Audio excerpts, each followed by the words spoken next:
The sweet potato was grown in Polynesia before Western exploration, generally spread by vine cuttings rather than by seeds.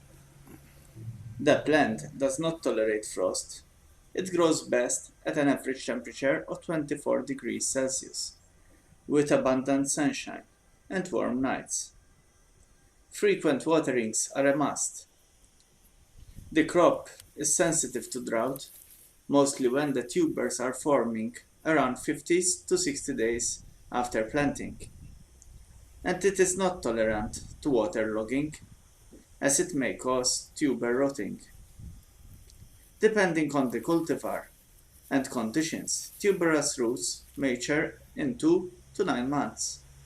With care, early maturing cultivars can be grown as annual summer crops in temperate regions.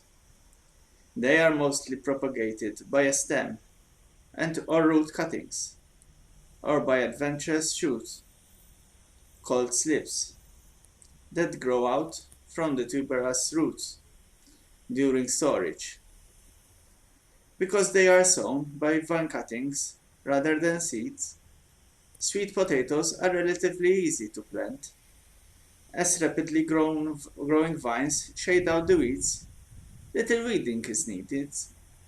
They grow well in many farming conditions and have few natural enemies. Pesticides are rarely needed.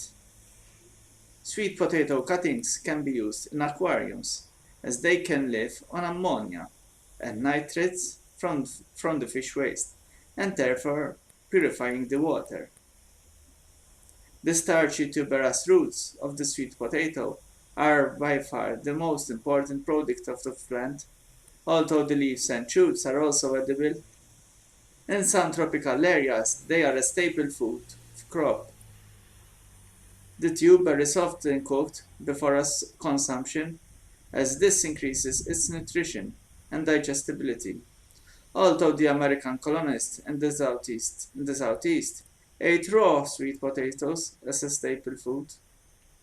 If you like this video, please subscribe. Thanks.